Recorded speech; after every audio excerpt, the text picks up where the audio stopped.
علیکم ورحمۃ اللہ.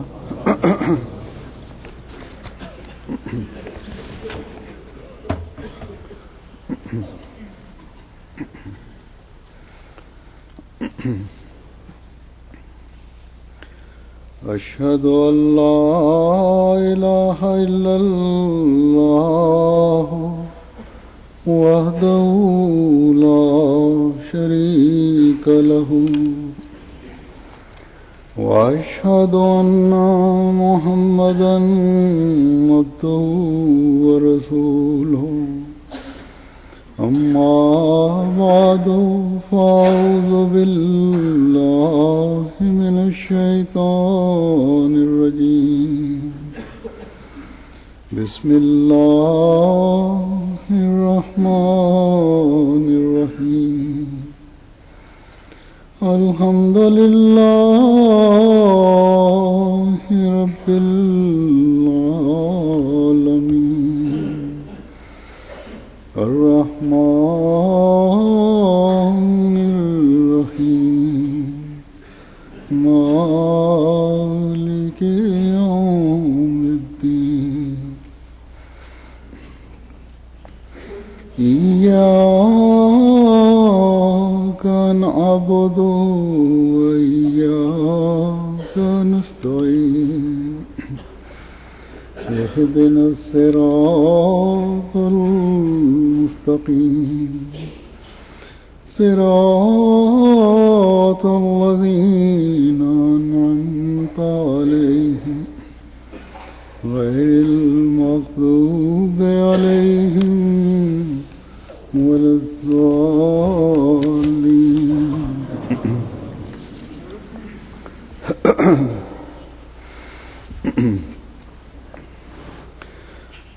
حضرت مسیح موعود علیہ الصلوۃ والسلام خدا تعالیٰ کے وہ پہلوان ہیں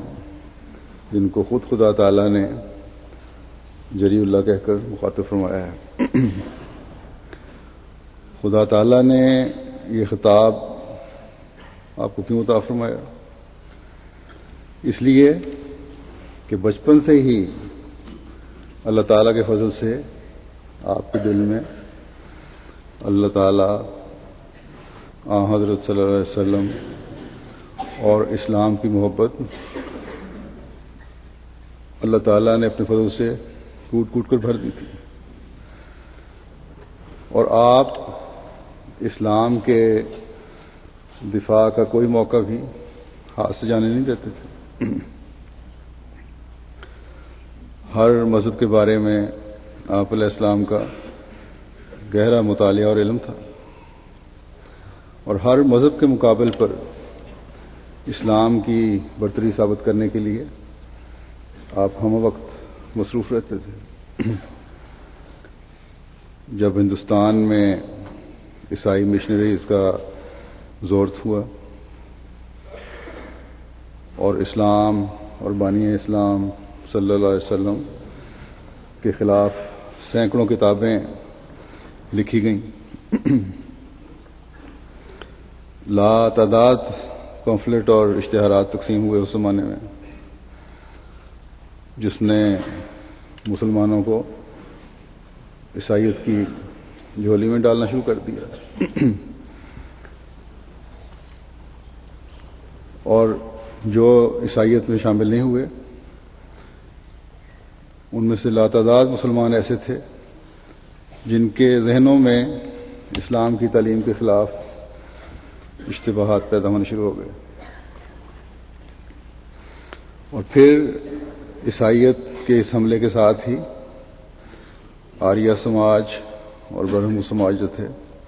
یہ تحریکیں بھی اپنے پورے دور پہ شروع ہوئیں.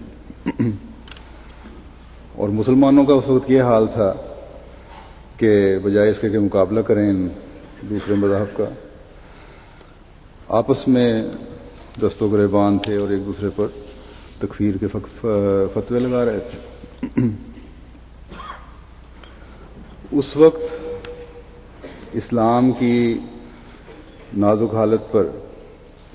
اگر کوئی حقیقت میں فکر مند تھا اور اسلام کا دفاع کرنا چاہتا تھا تو وہ حضرت مرزا غلام احمد قادیانی علیہ السلام تھے. اس وقت آپ نے ان سب کے توڑ کے لیے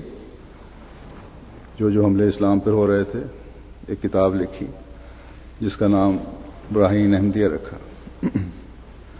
جس میں آپ نے قرآن کریم کو کلام الہی اور ہر لحاظ سے مکمل کتاب کے طور پر پیش کیا،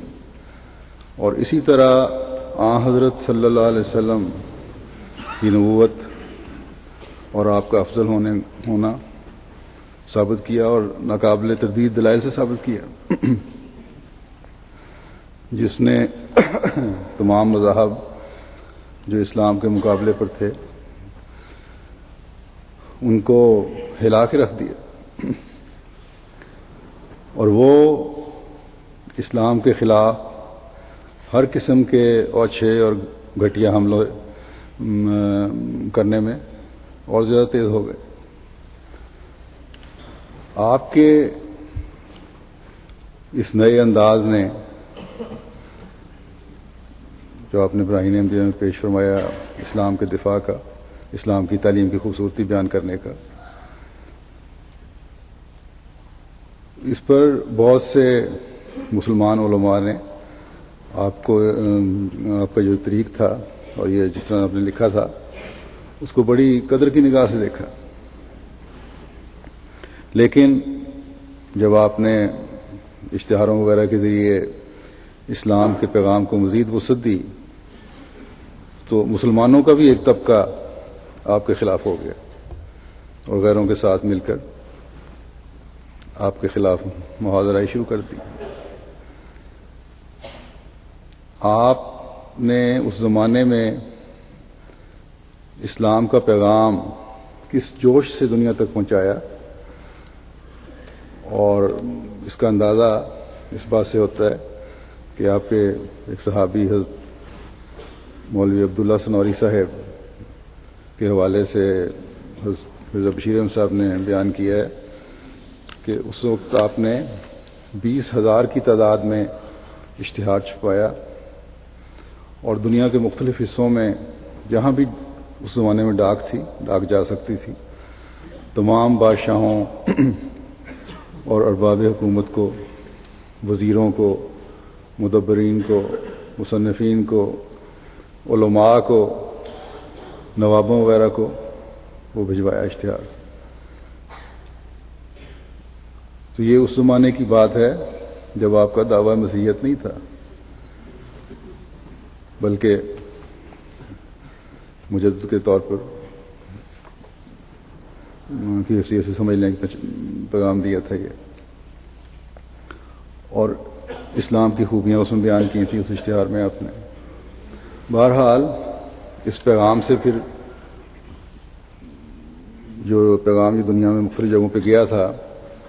دنیا کے لوگوں میں تو کوئی ہل جل نہیں ایسی خاص پیدا ہوئی، لیکن ہندوستان کے اندر جو دوسرے مذاہب تھے جن کا خیال تھا کہ اب ہم مسلمانوں کو اپنے اندر سمیٹا ہی سمیٹا، ان پر ایک زلزلہ آ گیا جب ان لوگوں نے دیکھا کہ اسلام کے دفاع میں ایک کتاب بھی لکھی گئی ہے، اور اب براہ راست مقابلہ کے اور اسلام کی عظمت بیان کرنے کے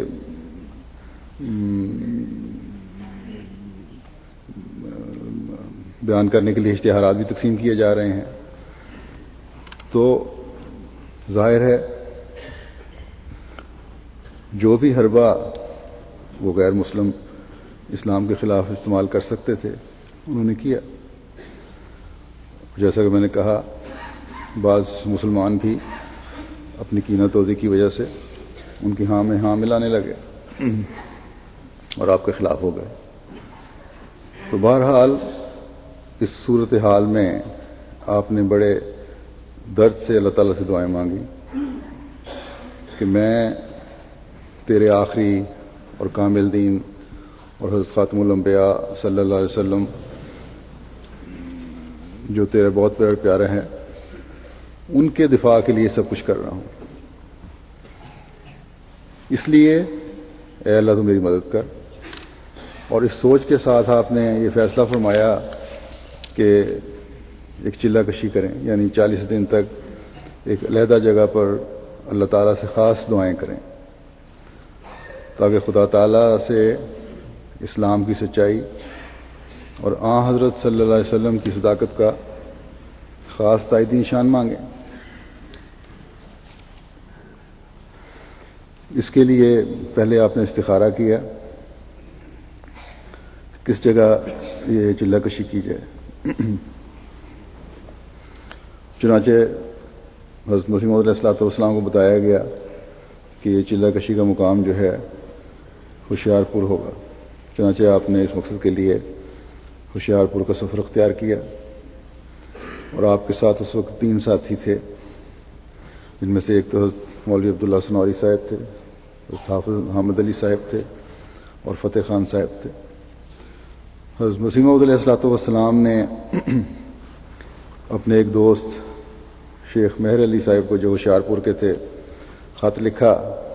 کہ میں وہاں 2 ماہ کے لیے آ رہا ہوں اور میرے لیے ایک علیحدہ گھر کا انتظام کر دیں تاکہ علیحدگی میں صحیح طرح خدا تعالیٰ کی عبادت ہو سکے۔ آپ نے اپنے ساتھیوں کو بھی کہہ دیا، ان کو بھی بتا دیا کہ اس عرصے میں کوئی بھی مجھے نہ ملے اور کسی قسم کی ملاقاتیں نہیں ہوں گی۔ بہرحال شیخ صاحب نے اپنا ایک مکان جو شہر سے باہر تھا اس میں آپ کا انتظام کروا دیا، اور آپ وہاں چلہ کشی کے لیے 22 جنوری کو 1886 کو پہنچے، اور دوسری منزل میں جا کے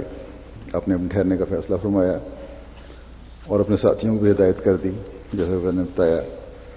کہ مجھ سے نہ کوئی ملے، نہ تم لوگوں نے کسی نے بات کرنی ہے مجھ سے، حتیٰ کہ کھانے وغیرہ کے لیے جب کھانا لے کر آؤ تو میرے کمرے میں رکھ دینا، جب میں نے کھانا ہوگا کھا لوں گا۔ بہرحال اس چلے کے دوران اللہ تعالیٰ نے آپ پر بہت سے انکشافات فرمائے۔ چنانچہ 20 فروری 1886 کو آپ وہیں تھے، آپ نے ایک اشتہار شائع فرمایا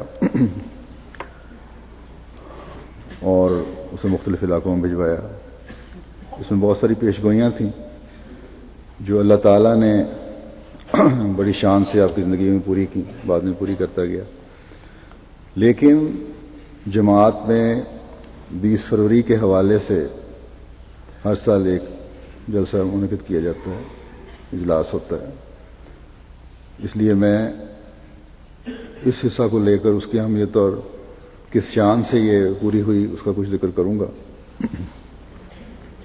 یہ پیشگوئی مسلم موعود آج بھی اتفاق سے 20 فروری ہے۔ تو یہ جو پیشگوئی تھی یہ آپ نے اپنے ایک بیٹے کی پیدائش اور اس کی خصوصیات کے بارے میں کی تھی، اور جیسا کہ میں نے شروع میں ذکر کیا، یہ موعود بیٹے کی پیدائش کی پیشگوئی ان دعاؤں کے دوران اللہ تعالیٰ سے علم پا کر آپ نے کی تھی جب آپ اسلام اور بانی اسلام صلی اللہ علیہ وسلم کی صداقت کا نشان دشمنان اسلام کا منہ بند کرنے کے لیے اللہ تعالیٰ سے مانگ رہے تھے۔ بس یہ پیشگوئی کوئی معمولی پیشگوئی نہیں ہے، بلکہ یہ پیشگوئی بھی اور اس پیشگوئی کا مصداق بھی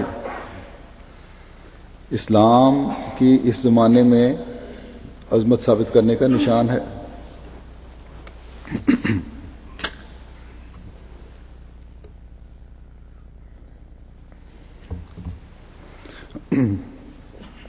اور یہ بھی اللہ تعالیٰ کی عجیب تقدیر ہے کہ جس سال میں حضرت مسیح موعود علیہ السلام کو بیعت لینے کا اذن ہوا 1889 میں 89 میں، اسی سال میں اس پیشگوئی کا مصداق جو تھا موعود بیٹا وہ بھی پیدا ہوا۔ تو بہرحال اس پیشگوئی کے الفاظ حضرت مسیح موعود علیہ السلام کے الفاظ میں پیش کرتا ہوں۔ آپ نے جو اشتہار دیا، فرمایا کہ پہلی پیش گوئی جو خود اس آخر سے متعلق ہے، آج 20 فروری 1886 میں جو مطابق 15 جمادی الاول ہے، برعایت ایجاز و اختصار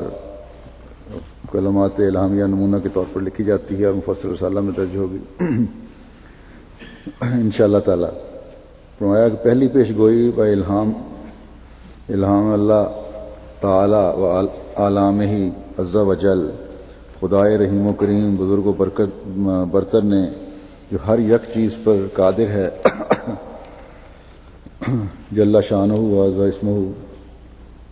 مجھ کو اپنے الہام سے مخاطب کر کے فرمایا کہ میں تجھے ایک رحمت کا نشان دیتا ہوں، اسی کے موافق جو تو نے مجھ سے مانگا، سو میں نے تیری تضرعات کو سنا اور تیری دعاؤں کو اپنی رحمت سے بپایا قبولیت جگہ دی، اور تیرے سفر کو جو ہوشیار پور اور لدھیانے کا سفر ہے تیرے لیے مبارک کر دیا، سو قدرت اور رحمت اور قربت کا نشان تجھے دیا جاتا ہے، فضل اور احسان کا نشان تجھے عطا ہوتا ہے، اور فتح اور ظفر کی کلید تجھے ملتی ہے۔ اے مظفر، تجھ پر سلام،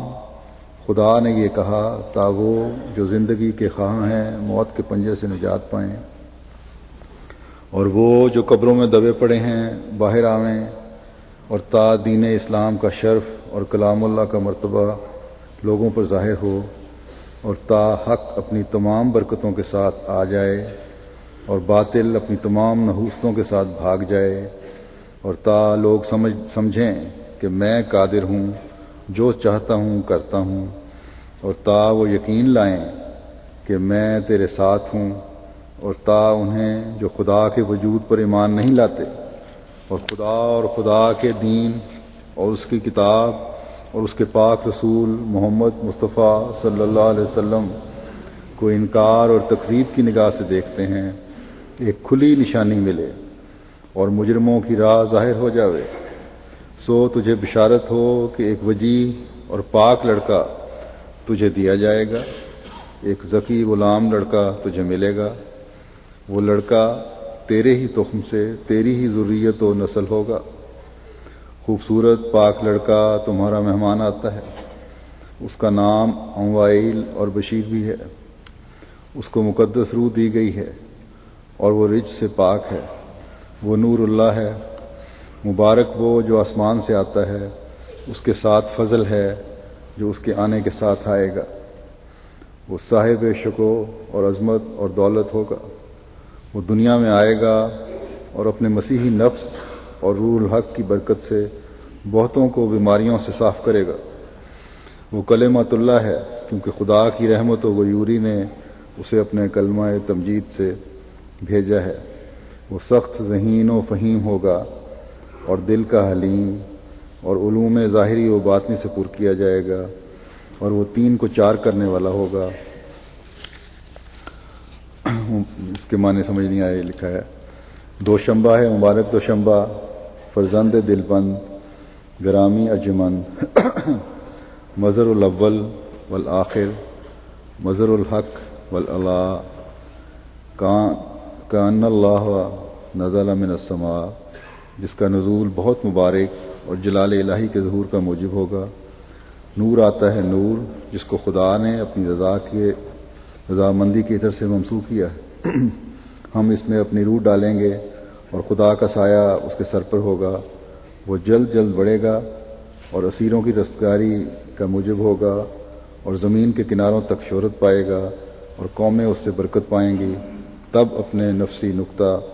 آسمان کی طرف اٹھایا جائے گا، وکانا امرا مقضیہ۔ یہ پوری پیشگوئی کے الفاظ ہیں، اور اس کی اگر جزیات میں جائیں تو تقریباً یہ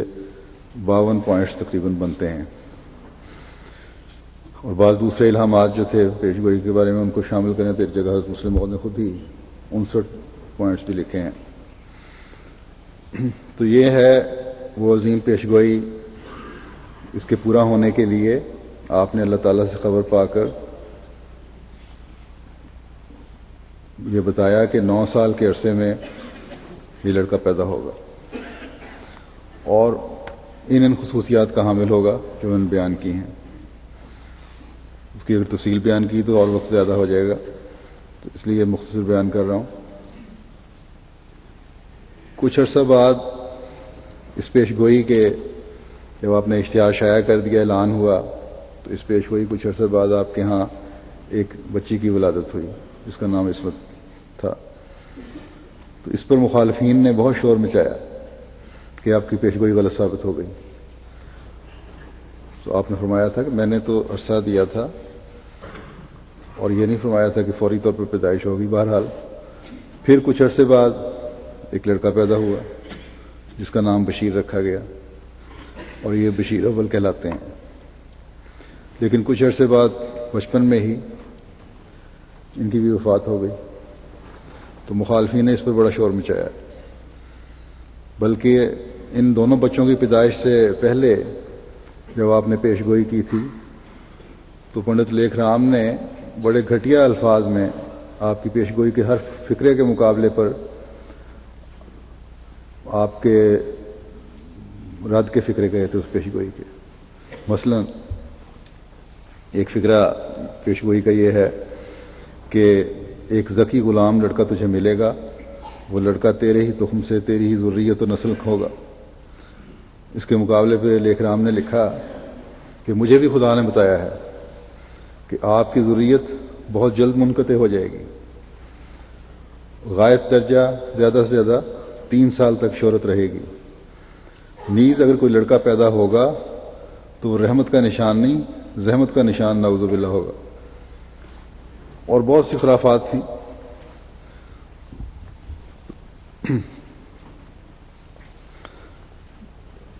آج علاوہ مسلم موت کی پیش گوئی پورا ہونے کے، اللہ تعالیٰ نے حضرت مسیح علیہ السلام سے جو یہ وعدہ فرمایا تھا کہ اب نسلی تجھ سے پھیلے گی، تو حضرت مسیح موعود علیہ السلام کی جسمانی اولاد کو بھی دنیا میں پھیلایا ہوا ہے اللہ کے فضل سے. اور لیکھ رام کی اولاد کا تو پتہ نہیں کہ وہ کہیں ہے بھی کہ نہیں. اور پھر حضرت مسیح موعود علیہ السلام کی جو روحانی اولاد ہے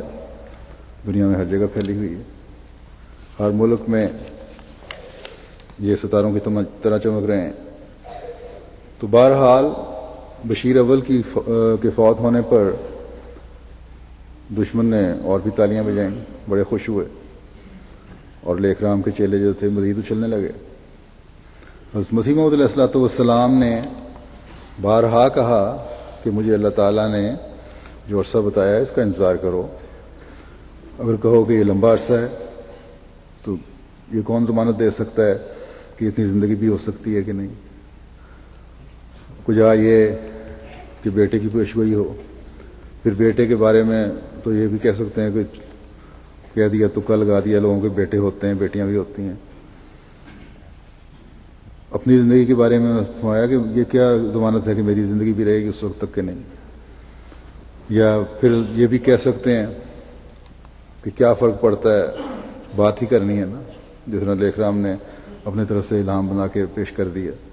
تو آپ نے بھی کر دیا. لیکن آپ نے فرمایا کہ بیٹے کے پیدائش کے ساتھ نشانات بھی ہیں. جب وہ نشانات پورے ہوں گے تو دنیا خود جان لے گی کہ اعلان کرنے والا یقیناً خدا تعالیٰ سے اطلاع پا کر اعلان کرنے والا ہے اور حق ہے. آپ فرماتے ہیں کہ جن صفات خاصہ کے ساتھ لڑکے کی بشارت دی گئی ہے کسی لمبی میعاد سے گو 9 برس سے بھی 2 چند ہوتی، اس کی عظمت اور شان میں کچھ فرق نہیں آ سکتا، بلکہ صریح دلی انصاف ہر انسان کا شہادت دیتا ہے کہ ایسے عالی درجہ کی خبر جو ایسے نامی اور اخص آدمی پر مشتمل ہے انسانی طاقتوں سے بالا تر ہے. یعنی صرف لڑکے کی خبر نہیں دی بلکہ ایک ایسے لڑکے کی خبر دی ہے جو اس عرصے میں پیدا ہوگا، عمر پائے گا، اسلام کی خدمت کرے گا، حضرت صلی اللہ علیہ وسلم کے نام کو پھیلائے گا اور پھر زمین کے کناروں تک شہرت پائے گا. بہرحال دشمنان اسلام کی طرف سے مختلف اعتراضات ہوتے رہے. 9 سال کی مدت پر بھی جیسا کہ میں نے کہا بڑا اعتراض ہوا. اور بشیر اول کی وفات پر بھی دشمن بڑا خوش تھا۔ بشیر اول کی وفات کا ذکر کرتے ہوئے حضرت مسیح موعود علیہ الصلوۃ والسلام فرماتے ہیں کہ دوسری نکتہ چینی مخالفوں کی یہ ہے کہ لڑکا جس کے بارے میں پیش گوئی 8 اپریل 1886 کے اشتہار میں کی تھی وہ پیدا ہو کر صغر سنی میں چھوٹی عمر میں فوت ہو گیا۔ اس کا مفصل جواب اس تقریر میں مذکور ہے، اور خلاصہ جواب یہ ہے کہ آج تک ہم نے کسی اشتہار میں نہیں لکھا کہ یہ لڑکا عمر پانے والا ہوگا، اور نہ یہ کہا کہ یہی مسلم موعود ہے، یعنی جو لڑکا پیدا ہوا تھا بشیر اول وہی عمر پانے والے یا مسلم موعود ہیں، بلکہ ہمارے اشتہار 20 فروری 1886 میں بعض ہمارے لڑکوں کی نسبت یہ پیش گوئی موجود تھی کہ وہ کم عمری میں فوت ہوں گے۔ بس سوچنا چاہیے کہ اس لڑکے کی وفات سے ایک پیش گوئی پوری ہوئی یا جھوٹی نکلی، بلکہ جس قدر ہم نے لوگوں میں الہامات شائع کیے اکثر ان کے اس لڑکے کی وفات پر دلالت کرتے تھے۔ چنانچہ 20 فروری 1886 کے اشتہار کی یہ عبارت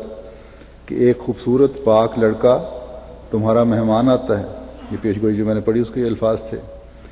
یہ مہمان فرماتے ہیں کہ یہ مہمان کا لفظ در حقیقت اسی لڑکے کے نام رکھا گیا تھا، اور یہ اس کی کم عمری اور جلد فوت ہونے پر دلالت کرتا ہے، کیونکہ مہمان وہی ہوتا ہے جو چند روز رہ کر چلا جاوے اور دیکھتے دیکھتے رخصت ہو جاوے، اور جو قائم مقام ہو اور دوسروں کو رخصت کرے اس کا نام مہمان نہیں ہو سکتا۔ اور اشتہار مذکور کی یہ عبارت کہ وہ رجس سے یعنی گناہ سے بکولی پاک ہے، یہ بھی اس کی صغر سنی کی وفات پر دلالت کرتی ہے، چھوٹی عمر کی وفات پر دلالت کرتی ہے۔ اور یہ دھوکہ کھانا نہیں چاہیے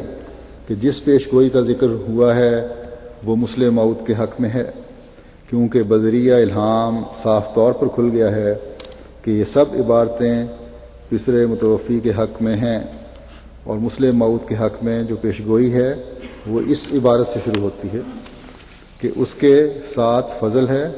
جو اس کے آنے کے ساتھ آئے گا۔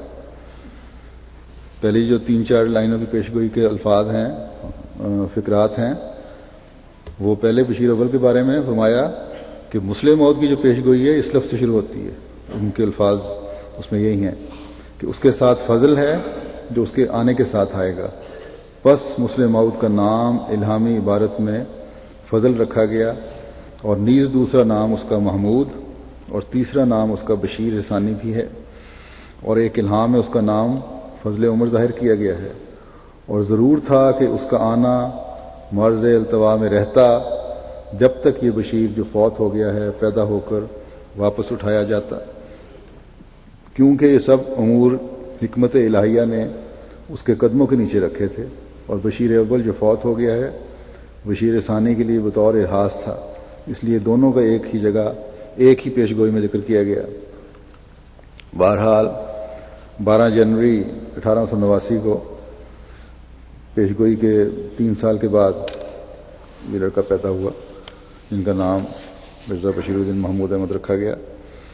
حضرت مسیح موعود علیہ الصلوۃ والسلام اپنی کتاب سر الخلافہ میں تحریر فرماتے ہیں کہ میرا ایک چھوٹا بیٹا، یہ 1894 میں لکھی گئی تھی کتاب، کہ میرا ایک چھوٹا بیٹا جس کا نام بشیر، یہاں بشیر اول مراد ہے، تھا، اللہ تعالیٰ نے اسے شیرخواری میں ہی وفات دے دی۔ تب مجھے اللہ تعالیٰ نے الہاماً فرمایا کہ ہم اسے از راہ احسان تمہارے پاس واپس بھیج دیں گے۔ ایسا ہی اس بچے کی والدہ نے رویا میں دیکھا کہ بشیر آ گیا ہے اور کہتا ہے کہ میں آپ سے نہایت محبت کے ساتھ ملوں گا اور جلد جدا نہ ہوں گا۔ اور اس الہام و رویا کے بعد اللہ تعالیٰ نے مجھے دوسرا فرزند عطا فرمایا۔ تب میں نے جان لیا کہ یہ وہی بشیر موعود ہے اور خدا تعالیٰ اپنی خبر میں سچا ہے، چنانچہ میں نے اس بچے کا نام بشیر ہی رکھا، اور مجھے اس کے جسم میں بشیر اول کا حلیہ دکھائی دیتا ہے۔ بس حضرت مسیح موعود علیہ الصلوۃ والسلام کے اس عظیم فرزند کی ذات میں جو بشیر ثانی ہیں حضرت مرزا بشیر الدین محمود احمد، ان کی ذات میں پیشگوئی مسلم موعود بڑی شان سے پوری ہوئی، جس کا اظہار ایک دنیا نے کیا۔ آپ خلیفۃ المسیح اول کی وفات کے بعد خلیفہ بنے اور اللہ تعالیٰ کے فضل سے 52 سال آپ کی خلافت رہی، اور جماعت نے آپ کے زمانے میں جس طرح ہندوستان سے باہر نکل کر ترقی کی ہے، یہ بھی اس پیشگوئی کی سچائی کا منہ بولتا ثبوت ہے۔ آپ کے دور کا احاطہ کریں تو ایک مشکل کیا ہے، ناممکن ہے کہ اس بارے میں کچھ کہنا ایک وقت میں، لیکن اس وقت میں پیشگوئی کے خاص جو نشانات ہیں پورا ہونے کی بعض واقعات بیان کروں گا، اپنوں کے نے بھی جو بیان کیے اور اپنوں کے نہیں مسلم موت کی اپنی زبان میں اور غیروں نے جو بیان کیے۔ یہاں یہ بھی بتا دوں کہ خلیفۃ المسیح ثانی مسلم موعود جو تھے نے اس وقت تک اپنے بارے میں یہ اعلان نہیں فرمایا کہ میں مسلم موعود ہوں جب تک اللہ تعالیٰ نے آپ کو نہیں بتا دیا، اور پھر اللہ تعالیٰ سے اطلاع پا کر 1944 میں آپ نے اعلان فرمایا کہ میں ہی مسلم موعود کی پیشگوئی کا مصداق ہوں، اور میں ہی وہ مسلم موعود ہوں جس کے ذریعے اسلام دنیا کے کناروں تک پہنچے گا اور توحید دنیا میں قائم ہوگی۔ اس پیشگوئی کے پورا ہونے کی بات جو غیروں کی شہادتیں وہ دیتا ہوں پہلے۔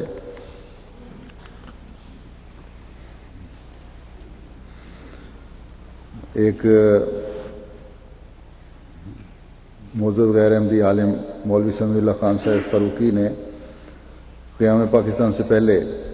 اظہار حق کے عنوان سے ایک ٹریکٹ میں لکھا کہ آپ کو یعنی مسیح موعود کو اطلاع ملتی ہے کہ میں تیری جماعت کے لیے تیری ہی ضروریت سے ایک شخص کو قائم کروں گا اور اس کو اپنے قریب قرب اور وحی سے مخصوص کروں گا، اور اس کے ذریعے سے حق ترقی کرے گا اور بہت سے لوگ سچائی قبول کریں گے۔ اس پیشگوئی کو پڑھو اور بار بار پڑھو اور پھر ایمان سے کہو کہ کیا یہ پیشگوئی پوری نہیں ہوئی؟ جس وقت یہ پیشگوئی کی گئی ہے اس وقت موجودہ خلیفہ ابھی بچے ہی تھے، اور مرزا صاحب کی جانب سے انہیں خلیفہ مقرر کرانے کے لیے کسی قسم کی وصیت بھی نہیں کی گئی تھی، بلکہ خلافت کا انتخاب رائے عامہ پر چھوڑ دیا گیا تھا۔ چنانچہ اس وقت اکثریت نے حکیم نور الدین صاحب رضی اللہ تعالیٰ عنہ کو خلیفہ تسلیم کر لیا، جس پر مخالفین نے مولا صدر پیشگوئی کا مذاق بھی اڑایا، لیکن حکیم صاحب کی وفات کے بعد مرزا بشیر الدین محمود احمد خلیفہ مقرر ہوئے، اور یہ حقیقت ہے کہ آپ کے زمانے میں احمدیت نے جس قدر ترقی کی وہ حیرت انگیز ہے۔ خود مرزا صاحب کے وقت میں احمدیوں کی تعداد بہت تھوڑی تھی، خلیفہ نور الدین صاحب کے وقت میں بھی خاص ترقی نہ ہوئی تھی، لیکن موجودہ خلیفہ کے وقت میں مرزائیت قریباً دنیا کے ہر خطے تک پہنچ گئی، اور حالات یہ بتلاتے ہیں کہ آئندہ مردم شماری میں مرزائیوں کی تعداد 1931 کا ذکر ہے کہ نسبت دگنی سے بھی زیادہ ہو جائے گی۔ بحالی کے اس عہد میں مخالفین کی جانب سے مرزائیت کے استحصال کے لیے جس قدر منظم کوشش ہوئی ہے پہلے کبھی نہیں ہوئی۔ تو یہ غیرت جماعت کے تاثرات ہیں، کچھ نہ کچھ تو حق لکھنا جانتے تھے، آج کل کے علماء کی طرح بالکل ہی انتے نہیں تھے۔ الغرض آپ کی ضروریت میں سے ایک شخص پیشگوئی کے مطابق جماعت کے لیے قائم کیا گیا، اور اس کے ذریعے جماعت کو حیرت انگیز ترقی ہوئی، جس سے صاف ظاہر ہوتا ہے کہ مرزا صاحب کی پیشگوئی من و عن پوری ہوئی۔ پھر ایک غیر مسلم صحافی ارجن سنگھ جو ایڈیٹر تھے رنگین امرتسر کے اخبار کے، لکھتے ہیں کہ مرزا صاحب نے 1901 میں، جبکہ مرزا بشیر الدین محمود احمد صاحب موجودہ خلیفہ بھی بچہ ہی تھے، یہ پیشگوئی کی تھی۔ انہوں نے 1901 میں لیا اس لیے کہ شعر در زمین کے شعر لیے ہیں انہوں نے، کہ بشارت دی کہ ایک بیٹا ہے تیرا جو ہوگا ایک دن محبوب میرا، کروں گا دور اس ماں سے اندھیرا، دکھاؤں گا کہ ایک عالم کو پھیرا۔ تو یہ پیشگوئی کہتے ہیں کہ بے شک حیرت پیدا کرنے والی ہے۔ 1901 میں نہ مرزا بشیر الدین محمود کوئی بڑے عالم و فاضل تھے اور نہ آپ کی سیاسی قابلیت کے جوہر کھلے تھے۔ اس وقت یہ کہنا کہ تیرا ایک بیٹا ایسا ہے اور ایسا ہوگا ضرور کسی روحانی قوت کی دلیل ہے۔ یہ کہا جا سکتا ہے کہ چونکہ مرزا صاحب نے ایک دعویٰ کر کے گدی کی بنیاد رکھ دی تھی، اس لیے آپ کو یہ گمان ہو سکتا تھا کہ میرے بعد میری جانشینی کا صحرا میرے لڑکے کے سر پر رہے گا، لیکن یہ خیال باطل ہے۔ اس لیے ہے کہ مرزا صاحب نے خلافت کی یہ شرط نہیں رکھی کہ وہ ضرور مرزا صاحب کے خاندان سے اور آپ کی اولاد سے ہی ہو۔ چنانچہ خلیفہ اول ایک ایسے صاحب ہوئے جن کا مرزا صاحب کے خاندان سے کوئی واسطہ نہ تھا۔ پھر بہت ممکن تھا کہ مولوی حکیم نور الدین صاحب خلیفہ اول کے بعد بھی کوئی اور صاحب خلیفہ ہو جاتے۔ چنانچہ اس موقع پر بھی مولوی محمد علی صاحب امیر جماعت لاہور خلافت کے لیے امیدوار تھے، لیکن اکثریت نے مرزا بشیر الدین صاحب کا ساتھ دیا اور اس طرح آپ خلیفہ مقرر ہو گئے۔ اب سوال یہ ہے کہ اگر بڑے خود ہی لکھتے ہیں یہ ارجن سنگھ صاحب کہ اگر بڑے مرزا صاحب کے اندر کوئی روحانی قوت کام نہ کر رہی تھی تو پھر آخر آپ یہ کس طرح جان گئے کہ میرا ایک بیٹا ایسا ہوگا؟ جس وقت مرزا صاحب نے مندرجہ بالا اعلان کیا ہے اس وقت آپ کے 3 بیٹے تھے، آپ تینوں کے لیے دعائیں بھی کرتے تھے، لیکن پیش گوئی صرف ایک کے متعلق ہے، اور ہم دیکھتے ہیں کہ وہ ایک فی الواقعہ ایسا ثابت ہوا ہے کہ اس نے ایک عالم میں تغیر پیدا کر دیا ہے۔ پھر تیسرے موعود کے بارے میں ایک یہ بات بھی تھی کہ اس پیش گوئی میں کہ دین اسلام کا شرف اور کرام اللہ کا مرتبہ لوگوں پر ظاہر ہو۔ اس میں بھی غیروں کی شہادت دیکھیں کیا ہے۔ ذمہ دار اخبار کے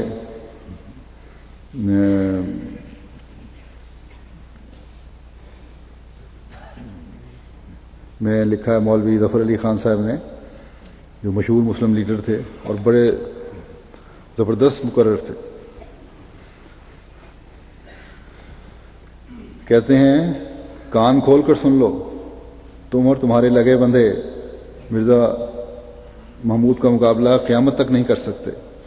مرزا محمود کے پاس قرآن ہے اور قرآن کا علم ہے، تمہارے پاس کیا ہے، کیا دھرا ہے؟ تم نے کبھی خواب میں بھی قرآن نہیں پڑھا۔ مرزا محمود کے پاس ایسی جماعت ہے جو تن من دھن اس کے اشارے پر اس کے پاؤں پر نچھاور کرنے کو تیار ہے۔ مرزا محمود کے پاس مبلغ ہیں، مختلف علوم کے ماہر ہیں، دنیا کے ہر ملک میں اس نے جھنڈا گاڑ رکھا ہے۔ پھر اولو العزم ہونے کی اور علوم ظاہری و باطنی سے پر کیے جانے کی کے بارے میں غیروں کی شہادت ہے۔ یہ مشہور صحافی ہیں خواجہ حسن نظامی دہلوی، انہوں نے آپ کے بارے میں لکھا ہے کہ اکثر بیمار رہتے ہیں۔ تو مسلم عود رضی اللہ عنہ بچپن سے ہی بیمار تھے۔ خود انہوں نے لکھا ہے کہ میں بچپن سے ہی بہت کمزور تھا، آنکھوں کی بیماری تھی، پڑھ نہیں سکتا تھا، آنکھیں اتنا ابل جاتی تھیں کہ نظری کچھ نہیں آتا تھا۔ استاد میری شکایت کرتے تھے حضرت مسیح علیہ السلام کے پاس، بلکہ ایک دن حضرت میر ناصر نواب صاحب نے شکایت کی کہ اس کو حساب نہیں آتا یا اس کو پڑھنا نہیں آتا، تو حضرت مسیح علیہ السلام ہنس کے ٹال دیا کرتے تھے کہ ہم نے کوئی اس سے کاروبار نہیں کروانا، یہ نوکری نہیں کروانی۔ اور حضرت خلیفہ اول سے پوچھا کرتے تھے کیوں، آپ کیا کہتے ہیں؟ وہ کہتے تھے نہیں بالکل ٹھیک ہے۔ تو بہرحال ظاہری جو دنیاوی تعلیم تھی وہ کسی قسم کی آپ نے لی، بلکہ دینی تعلیم بھی صرف حضرت خلیفہ اول کے صحبت میں بیٹھ کر لیکچر سنا کرتے تھے۔ تو یہ ہے علوم ظاہری و باطنی سے پر کیا جائے گا۔ اس بارے میں خواجہ حسن نظامی لکھتے ہیں کہ اکثر بیمار رہتے ہیں مگر بیماریاں ان کی عملی مستعدی میں رکھنا نہیں ڈال سکتی۔ انہوں نے مخالفت کی آندھیوں میں اطمینان کے ساتھ کام کر کے اپنی مغلئی جوانمردی کو ثابت کر دیا، اور یہ بھی کہ مغل ذات کار فرمائی کا خاص سلیقہ رکھتی ہے، سیاسی سمجھ بھی رکھتے ہیں اور مذہبی عقل و فہم میں بھی قوی ہیں، اور جنگی ہنر بھی جانتے ہیں، یعنی دماغی اور قلمی جنگ کے ماہر ہیں۔ پھر ایک پیش گوئی میں کے الفاظ تھے کہ وہ اسیروں کی رستگاری کرے گا کا موجب ہوگا۔ یہ پیش گوئی بھی کس شان سے پوری ہوئی ہے؟ آج تو ہمیں کہا جاتا ہے کہ ہم جہاد کے خلاف ہیں اور کشمیریوں کے خلاف ہیں، لیکن جو کوششیں حضرت مسلم موعود رضی اللہ عنہ نے کی تھیں ان کے بارے میں کچھ بتاتا ہوں کہ جب تحریک آزادی کشمیر جو ہے وہ آپ نے شروع کی تھی، کیونکہ آل انڈیا کشمیر کمیٹی جو بنائی تھی اس کا سہرا آپ کے سر پر ہے، اور اس میں بہت بڑے بڑے مسلم لیڈر جو تھے وہ شامل ہوئے، سر ذوالفقار علی خان، ڈاکٹر اقبال، خواجہ حسن نظامی، سید حبیب مدیر سیاست وغیرہ. تو ان کے سب کے مشورے سے حضرت خلیفۃ المسیح ثانی کو اس کمیٹی کا صدر چنا گیا، اور پھر اس کی وجہ سے اللہ تعالیٰ کے فضل سے کشمیری مسلمان جو مدتوں سے انسانیت کے ادنا سے حقوق سے محروم تھے ان کو آزادی دلوائی گئی.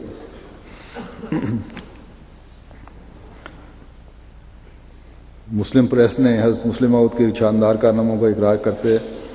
اقرار کیا اور آپ کو خراج تحسین پیش کرتے ہوئے یہاں تک لکھا کہ جس زمانے میں کشمیر کی حالت نازک تھی اور اس زمانے میں جن لوگوں نے اختلاف عقائد کے باوجود مرزا صاحب کو صدر منتخب کیا تھا انہوں نے کام کی کامیابی کو زیر نگاہ رکھ کر بہترین انتخاب کیا تھا. اس وقت اگر اختلاف عقائد کی وجہ سے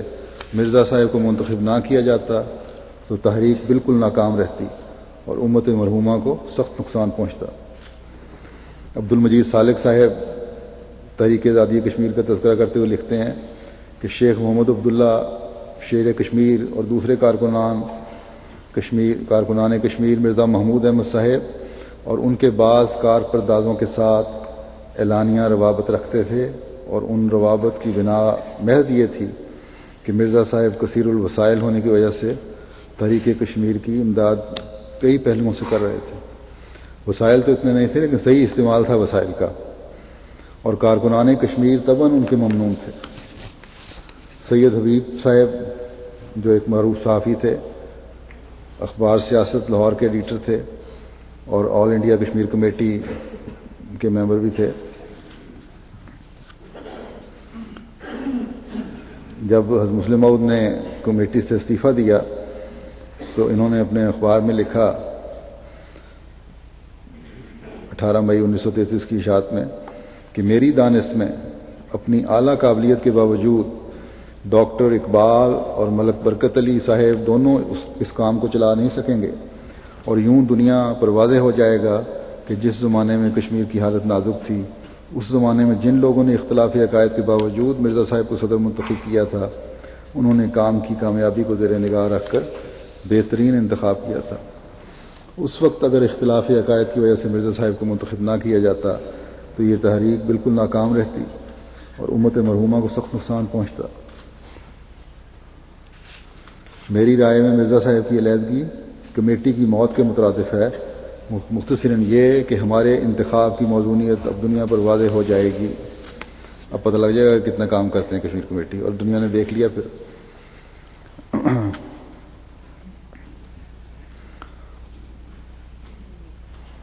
حضرت مرزا بشیر احمد صاحب نے اس کے صورتحال لکھتے ہوئے لکھا ہے کہ نہایت قلیل عرصے کی جنگ کے بعد اس کو ایک اس طرح کی حکومت، ایک اس طرح کا نظام قائم کر دیا یا اتنا زور پیدا کر دیا اس کمیٹی نے عوام کی تحریک میں کہ حکومت انگریزی نے بھی ہتھیار ڈال دیے اور کشمیر کا صدیوں کا غلام آنکھیں کھول کر آزادی کی ہوا کھانے لگا. اور اہل کشمیر کو اسمبلی ملی، پریس کی آزادی ملی، مسلمانوں کو ملازمتوں میں برابری کے حقوق ملے، فصلوں پر قبضہ ملا، تعلیم کی سہولتیں ملیں. جو بات نہیں ملی اس کے ملنے کا رستہ کھل گیا. اہل کشمیر نے پبلک جلسوں میں امام جماعت احمدیہ زندہ باد اور صدر کشمیر کمیٹی زندہ باد کے نعرے لگائے. یہ غیروں نے بھی نعرے لگائے اس وقت جو ان کو آزادی ملی. ان کا حال یہ تھا کشمیریوں کا، یہ اس طرح غلام بنائے گئے تھے جن کی رستگاری کا موجب ہوئے آپ. اس کا قصہ مسلم موعود خود بیان کرتے ہیں کہ ایک دفعہ کشمیر میں ہم گئے ہوئے تھے تو ہمارے پاس سامان کافی تھا. تو میں نے ایک سرکاری افسر تھا، اس کو کہا کہ ہمیں مزدور کا انتظام کر دو. تو ایک سڑک پہ ایک آدمی چلا جا رہا تھا، اس نے کہا ادھر آؤ، اور اسے سامان اٹھوا دیا. تھوڑی دیر کے بعد وہ شخص بڑا ہائے وائے کرنے لگ گیا. تو میں نے اسے کہا کہ کشمیری تو بڑے مضبوط ہوتے ہیں، تم سے سامان نہیں اٹھایا جا رہا. اس نے کہا کہ میں تو اپنے علاقے کا بڑا ذمہ دار ہوں، اور اس وقت میری شادی ہو رہی ہے، بلکہ دلہا بھی ہوں آج میں. تو سڑک پہ جا رہا تھا، مجھے پکڑ کے اس نے آپ کے سامان پہ، اور کیونکہ ان کی حکومت ہے ہم چون چرا نہیں کر سکتے ان کے سامنے. تو یہ ان کی حال تھا کہ اچھے کھاتے پیتے لوگ بھی ایک عام چھوٹے سے سرکاری افسر کے سامنے بھی بول نہیں سکتے تھے. پھر علوم ظاہری کی بات نہیں، جو قرآن کریم کے دینی علم ہے اس کے بارے میں غیروں کا کیا ہے. علامہ نیاز فتح پوری صاحب مدیر ماہنامہ نگار لکھتے ہیں کہ تفسیر کبیر جلد سوم آج کل میرے سامنے ہے، اور میں اسے بڑی نگاہ غائر سے دیکھ رہا ہوں. اس میں شک نہیں کہ مطالعہ قرآن کا ایک نیا زاویہ فکر آپ نے پیدا کیا ہے، اور یہ تفسیر اپنی نوعیت کے لحاظ سے بالکل پہلی تفسیر ہے جس میں عقل و نقل کو بڑے حسن سے ہم آہنگ دکھایا گیا ہے. آپ کی تباہر علمی، آپ کی وسعت نظر، آپ کی غیر معمولی فکر و فراست، آپ کا حسن استدلال اس کے ایک ایک لفظ سے نمایاں ہے. اور مجھے افسوس ہے کہ میں کیوں اس وقت تک بے خبر رہا. کاش کہ میں اس کی تمام جلدیں دیکھ سکتا. کل سورہ ہود کی تفسیر میں حضرت لوط علیہ السلام پر آپ کے خیالات معلوم کر کے جی پھڑک گیا، اور بے اختیار یہ خط لکھنے پر مجبور ہو گیا کہ آپ نے ہا اولائے بناتی کی تفسیر کرتے ہوئے عام مفسرین سے جدا بحث کا جو پہلو اختیار کیا ہے اس کی داد دینا میرے امکان میں نہیں. خدا آپ کو تا دیر سلامت رکھے. دوسرے مفسرین تو اس کی یہ تفسیر کرتے ہیں، نعوذ باللہ نور پر الزام لگاتے ہیں کہ انہوں نے اپنے لوگوں کو کہا کہ میری بیٹیوں کو لے جاؤ اور میرے مہمانوں کو تنگ نہ کرو. لیکن حضرت مسلم موعود نے بالکل نئے انداز میں اس کی تفسیر پیش کی ہوئی ہے. بہرحال ایک الگ مضمون ہے. پھر قرآن کریم کے بارے میں مولانا عبد الماجد دریا آبادی لکھتے ہیں کہ قرآن اور علوم قرآن کی عالمگیر اشاعت اور اسلام کی آفاقگیر تبلیغ میں جو کوششیں انہوں نے سرگرمی اولوالعزمی سے اپنی طویل عمر میں جاری رکھیں، ان کا اللہ تعالیٰ انہیں صلہ دے. علمی حیثیت سے قرآنی حقائق و معرف کی جو تشریح و بیان ترجمانی وہ کر گئے ہیں، اس کا بھی ایک بلند و ممتاز مرتبہ ہے. علوم ظاہری سے پر کیے جانے کے بارے میں حضرت مسلم موعود رضی اللہ عنہ نے خود لکھا ہے کہ اس سے یہ مراد ہے، پیش گوئی کا مفہوم یہ ہے کہ وہ علوم ظاہری سیکھے گا نہیں، بلکہ خدا تعالیٰ کی طرف سے اسے یہ علوم سکھائے جائیں گے. اور پھر آپ فرماتے ہیں کہ یہاں علوم ظاہری سے مراد حساب اور سائنس وغیرہ علوم نہیں ہو سکتے، تو یہاں پر کیا جائے گا کہ الفاظ ہیں جو ظاہر کرتے ہیں خدا تعالیٰ کی طرف سے اسے یہ علوم سکھائے جائیں گے. اور خدا تعالیٰ کی طرف سے سائنس اور حساب اور جغرافیہ وغیرہ علوم نہیں سکھائے جاتے، بلکہ دین اور قرآن سکھایا جاتا ہے. بس پیش گوئی کے ان الفاظ کا کہ وہ علوم ظاہری سے پر کیا جائے گا، یہ مفہوم ہے کہ اسے اللہ تعالیٰ کی طرف سے علوم دینیہ اور قرآنیہ سکھائے جائیں گے، اور خدا خود اس کا معلم ہوگا. فرماتے ہیں کہ میں نے دیکھا، یہ اللہ تعالیٰ نے کس طرح مجھے سکھایا، کہ ایک خواب کا ذکر کیا آپ نے کہ میں نے دیکھا کہ میں ایک جگہ کھڑا ہوں تو مشرق کی طرف میرا منہ ہے. آسمان پر سے مجھے ایسی آواز آئی جیسے گھنٹی بجتی ہے، یا جیسے پیتل کا کوئی کٹورا ہو اور اسے ٹھکوریں تو اس میں سے باریک سی ٹن ٹن کی آواز آتی ہے. پھر میرے دیکھتے ہی دیکھتے وہ آواز پھیلنی اور بلند ہونی شروع ہوئی، یہاں تک کہ تمام جو میں پھیل گئی، تمام آسمان پہ پھیل گئی. اس کے بعد میں نے کیا دیکھتا ہوں کہ وہ آواز متشکل ہو کر تصویر کا چوکٹا بن گئی. پھر اس چوکٹے میں حرکت پیدا ہونی شروع ہوئی اور اس میں ایک نہایت ہی حسین اور خوبصورت وجود کی تصویر آنے لگی۔ تھوڑی دیر کے بعد وہ تصویر ہلنی شروع ہوئی اور پھر یکدم اس میں سے کود کر ایک وجود میرے سامنے آ گیا اور کہنے لگا کہ میں خدا کا فرشتہ ہوں، مجھے اللہ تعالیٰ نے تمہارے پاس اس لیے بھیجا ہے کہ میں تمہیں سورہ فاتحہ کی تفسیر سکھاؤں۔ میں نے کہا سکھاؤ۔ وہ سکھاتا گیا اور سکھاتا گیا، یہاں تک کہ جب وہ ایاک نعبد و ایاک نستعین تک پہنچا تو کہنے لگا آج تک جس قدر مفسرین گزرے ہیں ان سب نے یہیں تک تفسیر کی ہے، لیکن میں تمہیں آگے بھی سکھانا چاہتا ہوں۔ تو میں نے کہا سکھاؤ۔ چنانچہ وہ سکھاتا چلا گیا یہاں تک کہ ساری سورہ فاتحہ کی تفسیر اس نے مجھے سکھا دی۔ پھر آپ فرماتے ہیں کہ دوسری خبر اس پیشگوئی میں یہ دی گئی تھی کہ وہ باطنی علوم سے پر کیا جائے گا۔ باطنی علوم سے مراد وہ علوم مخصوصہ ہیں جو خدا تعالیٰ سے خاص ہیں، جیسے علم غیب ہے جسے وہ اپنے ایسے بندوں پر ظاہر کرتا ہے جس کو وہ دنیا میں کوئی خاص خدمت سپرد کرتا ہے تاکہ خدا تعالیٰ سے ان کا تعلق ظاہر ہو اور وہ ان کے ذریعے سے لوگوں کے ایمان تازہ کر سکیں۔ اس ضمن میں فرماتے ہیں کہ ایک اور خبر جو اللہ تعالیٰ نے مجھے دی، ایک اپنی خواب کا ذکر کرتے ہوئے بے شمار روایاں ہیں آپ کی، کہ مجھے اس جنگ کے متعلق بتائی اور نہایت ہی عجیب رنگ میں پوری ہوئی۔ دوسری جنگ عظیم کی بات ہے کہ وہ یہ ہے کہ میں نے ایک دفعہ رویا میں دیکھا کہ میں انگلستان گیا ہوں اور انگریزی گورنمنٹ مجھ سے کہتی ہے کہ آپ ہمارے ملک کی حفاظت کریں۔ میں نے اس سے کہا کہ پہلے مجھے اپنے ذخائر کا جائزہ لینے دو، تمہارا جو ذخیرہ ہے اس کا جائزہ لینے دو، پھر میں بتا سکوں گا کہ میں تمہارے ملک کی حفاظت کا کام سر انجام دے سکتا ہوں یا نہیں۔ اس پر حکومت نے مجھے اپنے تمام جنگی محکمے دکھائے اور میں ان کو دیکھتا چلا گیا۔ آخر میں نے کہا کہ صرف ہوائی جہازوں کی کمی ہے، اگر مجھے ہوائی جہاز مل جائیں تو میں انگلستان کی حفاظت کا کام کر سکتا ہوں۔ جب میں نے یہ کہا تو میں نے دیکھا کہ امریکہ کی طرف سے ایک تار آیا ہے جس کے الفاظ یہ ہیں کہ the American government has delivered 2800 aeroplanes to the British government, یعنی امریکن حکومت نے 2800 ہوائی جہاز برطانوی حکومت کو دیے ہیں۔ اس کے بعد میری آنکھ کھل گئی۔ تو کہتے ہیں یہ خواب میں نے چودھری رسول اللہ خان صاحب کو بھی سنا دی تھی۔ چند دنوں کے بعد ایک دن میں مسجد میں تھا تو مجھے فون آیا، ایک جو فون سننے گیا تو پتہ لگا چودھری رسول اللہ خان صاحب کا فون ہے۔ انہوں نے کہا آپ نے ابھی اخبار میں خبر نہیں دیکھی؟ میں نے کہا نہیں، کیا خبر ہے؟ انہوں نے کہا آپ کی خواب پوری ہوگی، ابھی ایک سرکل آیا ہے، پہلے محکمہ بھی آیا تھا، اخبار میں بھی خبر آ گئی ہے کہ امریکی حکومت نے برطانوی حکومت کو 2800 جنگی جہاز دیے ہیں۔ اسی طرح بیلجیم کے بادشاہ کی جو تھا، کہتے ہیں کہ 1940 کو ہزاروں لوگوں کے مجمع میں نے عتمہ کشف کا ذکر کیا تھا جو 3 دن کے اندر پورا ہو گیا۔ یہ بھی غیب کی خبر تھی، اور وہ یہ تھا کہ کہتے ہیں دیکھا کہ ایک میدان ہے جس میں اندھیرا سا ہے اور اس میں ایک شخص سیاہی مائل سبزی وردی پہنے کھڑا ہے جس کے متعلق مجھے معلوم ہوتا ہے کہ وہ کوئی بادشاہ ہے۔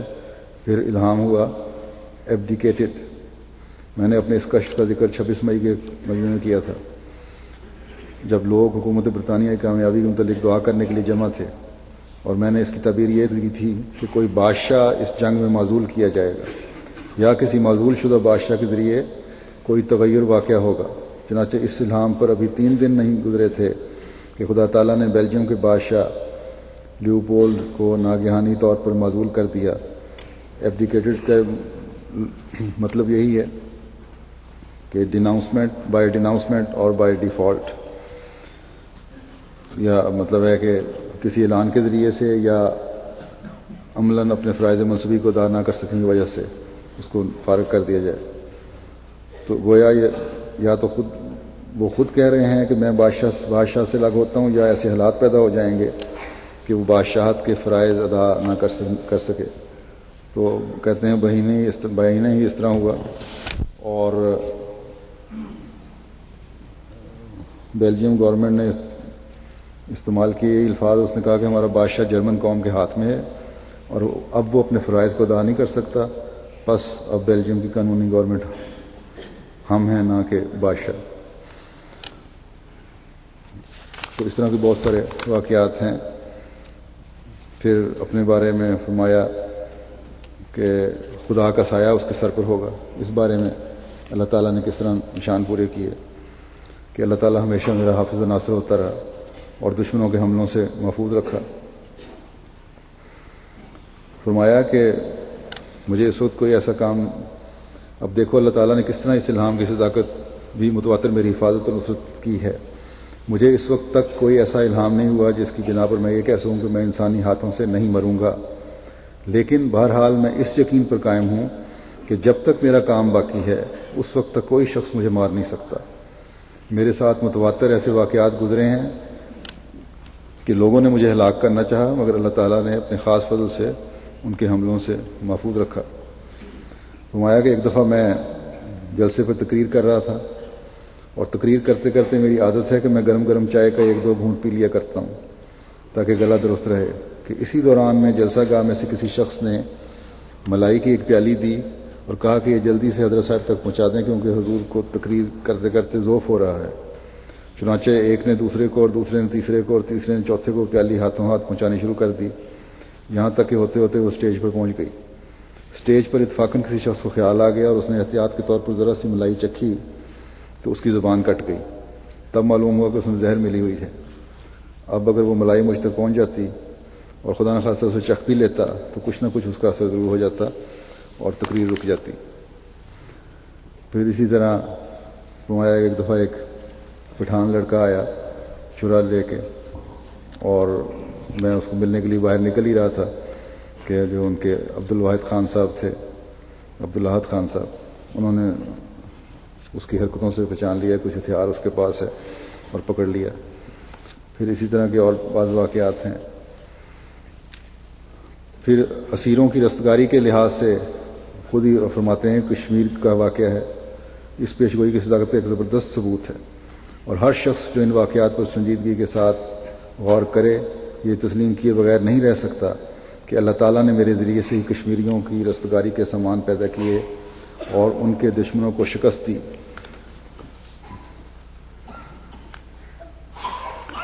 اور فرمایا کہ کشمیر کی قوم اس طرح غلامی کی زنجیروں میں جکڑی ہوئی تھی کہ گورنمنٹ کا یہ فیصلہ تھا کہ زمین ان کی نہیں بلکہ راجہ صاحب کی ہے. گویا سارا ملک ایک مزارے کی حیثیت رکھتا تھا اور راجہ صاحب کا اختیار تھا کہ جب جی چاہا ان کو نکال دیا. انہیں نہ درخت کاٹنے کی اجازت تھی اور نہ زمین سے کسی اور رنگ سے فائدہ اٹھانے کی.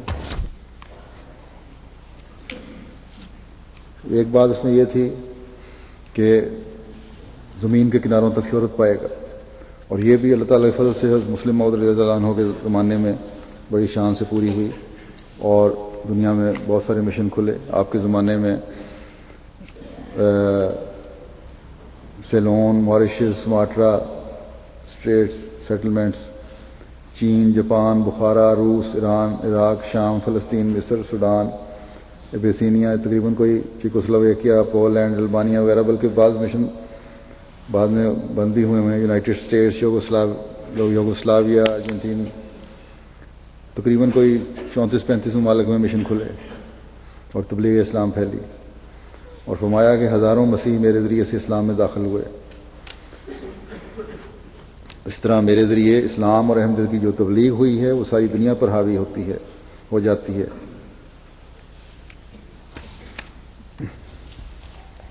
بس اس پیشگوئی کے پورا ہونے کی چند باتیں میں نے بیان کی ہیں. اس پیشگوئی کی عظمت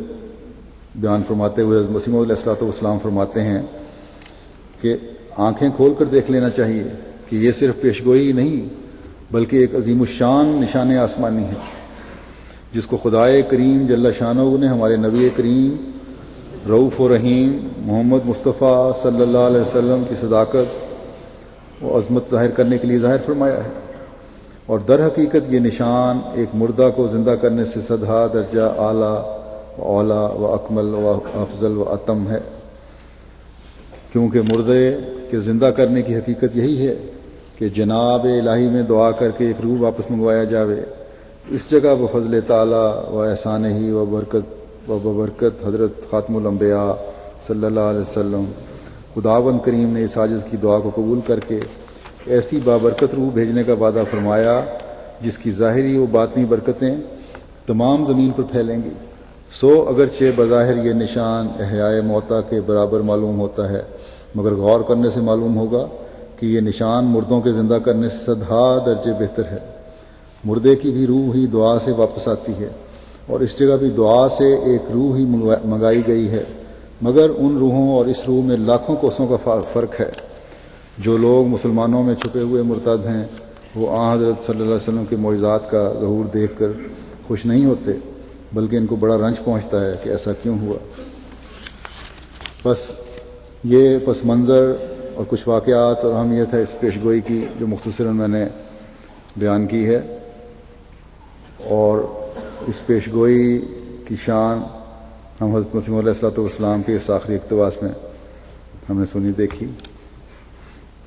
اس لیے مجھے امید ہے کہ اب وہ بعض لا علم احمدی جو مختلف جگہوں سے بھی ختم بعض دفعہ لکھ دیتے ہیں، یہاں بھی سوال کر لیتے ہیں، یہ سوال کرتے ہیں کہ ہم یوم مسلم موعود کیوں مناتے ہیں، باقی خلفاء کے دن کیوں نہیں مناتے۔ ان پر واضح ہو گیا ہوگا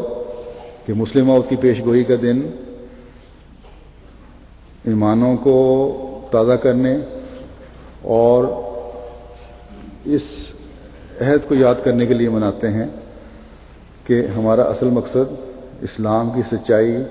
اور حضرت صلی اللہ علیہ وسلم کی صداقت کو دنیا پر قائم کرنا ہے۔ یہ کوئی آپ کی پیدائش یا وفات کا دن نہیں ہے۔ حضرت مسیح موعود علیہ السلام کی دعاؤں کو قبول کرتے ہوئے اللہ تعالیٰ نے آپ کی ذریت میں سے ایک شخص کو پیدا کرنے کا نشان دکھایا تھا، جو خاص خصوصیات کا حامل ہوتے ہوئے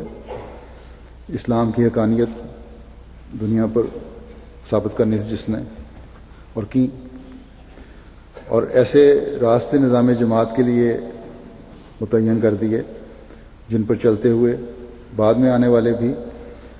ترقی کی منازل طے کرتے چلے جائیں گے۔ بس یہ دن ہمیں ہمیشہ اپنی ذمہ داری کا احساس کرواتے ہوئے اسلام کی ترقی کے لیے اپنی صلاحیتوں کو بھی استعمال کرنے کی طرف توجہ دلاتا ہے، اور دلانا چاہیے، دلانے والا ہونا چاہیے، نہ کہ صرف ایک نشان کے پورا ہونے پر علمی اور ذوقی جو مزہ ہے وہ لے لیا۔ اللہ ہمیں اس کی توفیق عطا فرمائے۔ ایک بات اور واضح کرنا چاہتا ہوں کہ کل ہی میری ڈاک میں نے دیکھا کسی ملک کے انصار اللہ کی تنظیم کا پروگرام تھا کہ یوم مسلم موعود کے دن ہم نے بڑا وسیع کھیلوں کا پروگرام رکھا ہے اور تھوڑا سا علمی موضوع پر بھی پروگرام ہوگا، اجلاس ہوگا۔ تو انصار اللہ کا کھیل کود سے کیا کام ہے؟ انصار کو تو چاہیے تھا کہ اپنے عہد کی طرف توجہ کرتے اور ان راستوں پر چلنے کی کوشش کرتے جو جن پر چلانے کے لیے مسلم موعود رضی اللہ عنہ نے بھی ہماری رہنمائی فرمائی ہے اور انصار اللہ کی تنظیم قائم فرمائی ہے، تاکہ ہم حضرت صلی اللہ علیہ وسلم کے پیغام کو دنیا میں پھیلانے والے بن سکیں جلد سے جلد۔ تو مجھے امید ہے کہ انصار اللہ نے جس نے بھی پروگرام بنایا ہے، نام نہیں میں لینا چاہتا، وہ اپنے اس فیصلے پر نظر ثانی کریں گے اور آئندہ بھی لوگ اس کی احتیاط کریں گے۔